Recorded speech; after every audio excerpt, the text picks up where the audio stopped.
Y a-t-il un pilote dans l'assiette? Anne, bonjour. Bonjour Charlotte. Aujourd'hui, un sujet historique avec la pâte à choux. Mais oui, tout à fait, un classiquissime de la tradition pâtissière.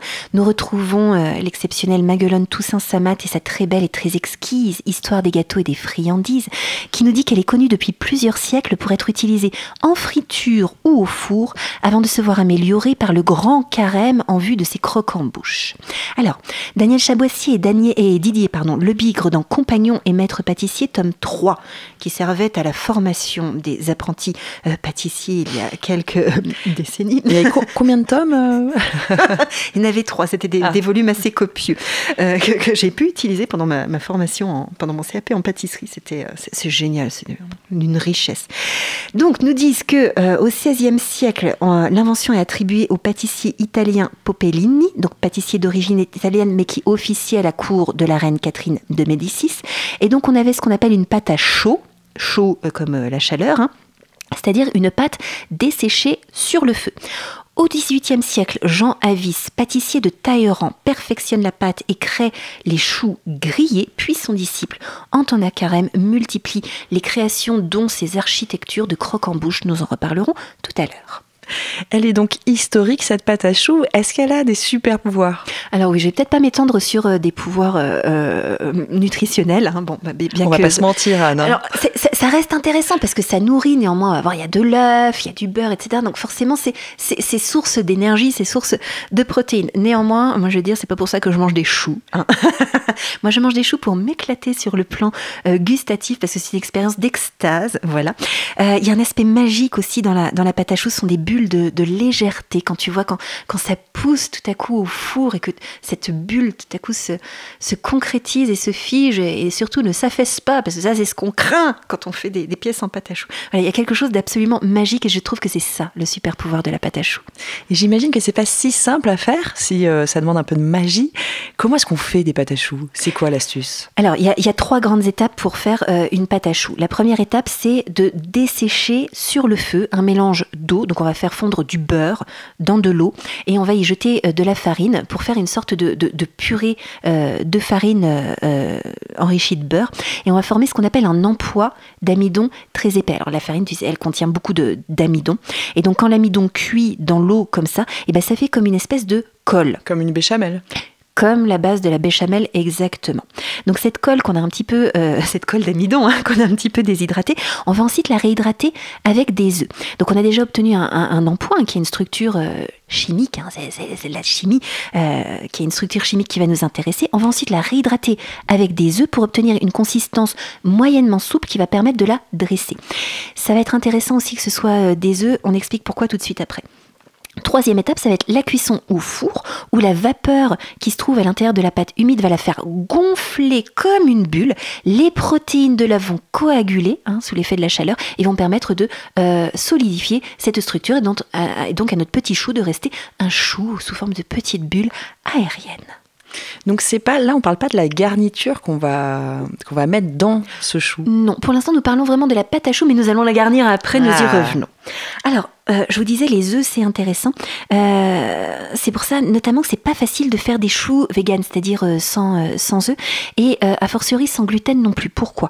Parce que l'élasticité du gluten, elle va permettre le gonflement de la pâte. On sait que faire un pain sans gluten, pareil, il y a beaucoup moins d'alvéoles, à moins de rajouter des additifs, on va en reparler. Et les protéines de l'œuf, elles vont donner une structure plus solide aussi à la fin de la cuisson. Quand elles coagulent à la cuisson, elles vont permettre de stabiliser la structure. Alors, néanmoins, en pâtisserie végane et en pâtisserie sans gluten, on ne s'est pas laissé abattre. Et on va voir, par exemple, dans le livre de Linda Vongdara, à l'école de la pâtisserie végane, et dans le livre de Bérénice Lecomte, qui s'appelle Mon petit chou végane, qu'elles vont utiliser de la fécule de pomme de terre, et puis pour Bérénice aussi de la poudre de levante, pour obtenir des textures qui soient satisfaisantes. Mais c'est quand même un challenge. Bérénice explique qu'elle a mis des mois d'essai pour obtenir une texture qui soit satisfaisante. Et on aura une texture, quoi qu'il en soit, qui sera plus faible, plus fragile, une pâte qui sera un petit peu plus épaisse et un peu plus humide qu'avec une pâte avec des œufs et de la farine de blé. Néanmoins, pour les personnes qui sont intolérantes au gluten, allergiques aux œufs, ça permet de manger des choux, on est ravis pour eux. Et puis c'est un défi de plus, hein. Ils sont forts pour relever les défis. Et ben c'est ce que j'aime aussi. C'est pour ça que j'apprécie cette créativité dans la pâtisserie végane. C'est parce que on va aller chercher des choses et en utilisant des substances qui sont pas des additifs trop controversés. De la fécule de pomme de terre, c'est tout simple. Et ben on peut faire merveille. Ce qui est formidable dans la pâte à choux, c'est que ça peut prendre plein de formes diverses et variées. Oh là là. Et dans la pâtisserie, dans les classiques de la pâtisserie, on n'en manque pas. Quand on pense pâte à choux, on peut penser immédiatement aux chouquettes qui sont de la pure pâte à choux qui n'est pas garnie. Pour le coup, on a cette petite bulle qui éclate en bouche avec juste ces énormes pépites de sucre croustillantes au-dessus. Celle-là, je l'adore. N'est-ce pas? On a le chou chantilly aussi qui est un chou garni d'une montagne de crème chantilly. C'est une splendeur. Pardon, je salive, je vais ravaler ma salive tout de suite. C'est fait. Nous avons les éclairs. Donc là, nous avons notre pâte à choux qui est dressée non plus en boule, mais en bâtonnet. Et Maguelone Toussaint Samat nous dit que l'éclair fut d'abord une duchesse, c'est-à-dire un appareil de pâte roulé à la main dans des amandes hachées et façonnées en forme de doigt pour cuire au four et se glacer au sucre fondant ou au caramel. Lorsqu'on supprima les amandes, ce fut pour fourrer le gâteau après cuisson de légères crèmes pâtissières au café ou au chocolat, par exemple, et le glacer au fondant assorti. Sa destinée est d'être englouti en une seule fois en un éclair. Et l'éclair est drôlement popularisé et a pris des lettres de noblesse, notamment grâce au pâtissier parisien Christophe Adam qui a créé la boutique L'Éclair d'Eugénie et chez qui on va pouvoir trouver des saveurs complètement folles, modernes, originales comme citron yuzu garni de crème mascarpone, une crème passion avec un confit de framboise, un éclair à l'abricot et à l'amande, un éclair au chocolat du Mexique sans amertume, un éclair caramel au beurre salé, un éclair vanille, bourbon, pécan caramélisé, etc., etc., etc. Ça change à chaque saison. C'est avec de la pâte à choux aussi qu'on fait les religieuses. Évidemment, et là je salue Marion qui nous a donné l'idée de faire la chronique sur ce thème et qui me disait « Tu parles de la religieuse ?» Mais oui. Lacam, qui travailla chez les princes, raconte, c'est Maguelone Toussaint Samat qui nous le dit, dans son encore célèbre Mémorial de la pâtisserie, rédigé tout à la fin du XIXe siècle, que la religieuse, pourtant déjà quinquagénaire si l'on peut dire, marchait bien encore, même si le moka lui avait donné un bon coup de pied. Elle aurait prononcé ses vœux vers 1851-1856 chez Frascati, devenu pâtissier glacier après avoir été bal à la mode à l'angle de la rue de Richelieu et du boulevard des Italiens. Sous les apparences d'un flan, ou plutôt d'une épaisse crème pâtissière nichée dans de la pâte à choux bénie de crème fouettée. Puis cette novice prometteuse changea insensiblement avec l'âge jusqu'à adopter cette silhouette rebondie, tête et corps, que nous lui connaissons depuis plus d'un siècle maintenant. Le corps est formé d'un gros chou rempli d'une fine crème pâtissière ou chibouste, on en reparlera, au café ou au chocolat, tandis qu'un autre petit chou, pareillement garni, simule une tête. Une collerette et une coiffe de crème au beurre complètent le portrait sur un glaçage au fondant assorti au fourrage. Et comme l'éclair, la religieuse, il faut savoir qu'elle doit sa silhouette caractéristique à l'emploi de la poche à douille, parce qu'avant, qu'est-ce qu'on avait ? On façonnait avec ses mimines ou avec des cuillères et on obtient des choses quand même vachement moins régulières. La poche à douille, elle va nous permettre de faire des boules absolument impeccables de régularité et pareil pour des éclairs, d'avoir des éclairs magnifiquement réguliers. Nous parlions des éclairs, on peut trouver, pardon, je bégaye, je bafouille, des mini-éclairs, et les mini-éclairs portent un nom, ils s'appellent des carolines. C'est la première fois que j'entends ça. Voilà, je trouve ça très joli, et du coup, j'en parle. Alors, dans la tradition pâtissière, on va trouver aussi des salambos, et je trouve que le mot salambo, c'est plus joli que gland pâtissier. Donc, on a un fondant vert qui va garnir c'est de forme oblongue, hein, le gland. Donc on a un fondant vert qui le nappe, on a des granulés de chocolat à un bout et c'est garni de crème au kirsch. Le salambo a été inventé en 1890.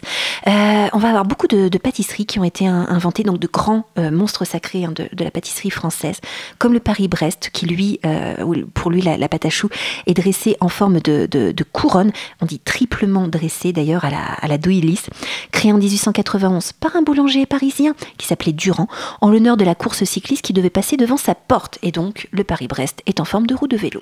Mais tout prend du sens avec ta chronique. Je me réjouis. Maintenant, vous le saurez pourquoi vous mangez un Paris-Brest. Parce que c'est un exploit sportif avant tout. Elle est bonne. Alors, autre monstre sacré en pâte à choux, le Saint-Honoré. Saint-Honoré, le saint patron des boulangers, où on va retrouver des petits choux qui forment une couronne sur un fond de pâte brisé, comme des perles sur une couronne comtale. Alors, Maguelone nous dit que c'est une merveille de somptueuse légèreté. Lui a été créé en 1840 par Auguste Julien de la maison Chiboust à Paris. Le Saint-Honoré original a été amélioré au fil des ans, notamment grâce à la crème Chiboust qui remplace la crème fouettée qui détrempait la pâte. Qu'est-ce qu'une crème Chiboust ? C'est une crème pâtissière vanillée qui a été raffermie par de la gélatine et allégée par une meringue italienne. Alors, une meringue italienne, l'intérêt c'est qu'on va avoir un sirop bouillant qui va venir cuire les blancs d'œufs et donc ça les stabilise à la fois en termes de texture et aussi sur le plan microbiologique, ce qui nous intéressait beaucoup dans les années 1840. Le Saint Graal, on va dire. Le Saint Graal de la pâte à choux. C'est la pièce montée. Mais bien sûr, la pièce montée qu'on va retrouver au mariage au baptême, son nom pâtissier c'est Croquembouche. Voilà, je trouve ça exquis. Et donc, on va retrouver des choux garnis de crème pâtissière qui vont être collés au caramel, montés souvent sur des structures en nougatine ou en pastillage. Le pastillage, c'est une préparation à base de sucre glace et de gélatine qui va, en refroidissant, en séchant, prendre une consistance très très ferme, plus ferme que du carton. Donc, ça fait des structures architecturales vraiment très très très solides. Et moi, ma garniture préférée, c'est la crème pâtissière parfumée à la mandarine. Ça s'harmonise mais tellement divinement avec le caramel, c'est une merveille. Alors, là on a parlé des choux qu'on va souvent garnir de crème pâtissière, mais la pâte à choux, on va la retrouver aussi dans des recettes de beignets comme les pets de nonne ou même les churros qui sont faits de pâte à choux et qu'on va ensuite frire à l'huile. Et puis on va la retrouver aussi à la base des gougères au fromage ou aux épinards et également des pommes dauphines où on va retrouver une pâte à choux mêlée à une purée de pommes de terre qui va permettre à nos petites pommes dauphines de gonfler au four et de prendre cette texture absolument divine. Je dois avoir très faim car je salive très beaucoup. En tout cas, donc salé, sucré, la pâte à choux peut se consommer de toutes les manières. C'est dommage qu'on n'ait pas un petit plateau de dégustation en même temps qu'on fait cette chronique. Mais l'avantage, c'est qu'on a quand même les recettes pour les faire chez soi. Quelques recettes à partager avec nous, Anne. Mais oui, que vous allez pouvoir retrouver sur le blog des Mangeurs Libres. Vous allez y retrouver, alors c'est ce que j'adore faire ça, quand j'invite des copines les après-midi, je fais des petits choux tout petit que je vais garnir. Alors là dans la recette vous allez avoir avec une crème citronnée et on les gobe et on se régale blotti dans le canapé au milieu des coussins en se racontant des trucs de filles. Voilà, donc des petits choux à la crème citronnée pour une tea party. Vous allez trouver aussi des carolines, ces mini éclairs que j'ai garnis de ganache chocolat mélisse et décorés avec des pétales de fleurs. C'est mimi tout plein. Et puis nos incontournables choux bichoux à la grenade et à la framboise, on en parlait encore récemment dans notre chronique sur la framboise, et bien sûr le Saint-Honoré grenade framboise, parce que tant qu'à faire une crème grenade framboise, autant faire des déclinaisons. Voilà. Donc des recettes plutôt sucrées, on t'imagine bien gourmande, Anne. Si peu. Semaine prochaine, par contre, c'est moins gourmand, quoi. C'est moins sucré, moins paillette, mais par contre, moi je l'adore cette épice. Entre autres, le cumin, pour moi, c'est le must-have. Cumin et carvi, on parlera la semaine prochaine. Oui, on va en parler tous les deux en même temps. Je vous expliquerai pourquoi. Formidable. Attendons donc la semaine prochaine et en attendant, gavons-nous de choux. Oh oui, j'y compte bien. Merci Anne, à la semaine prochaine. Belle semaine gourmande à vous.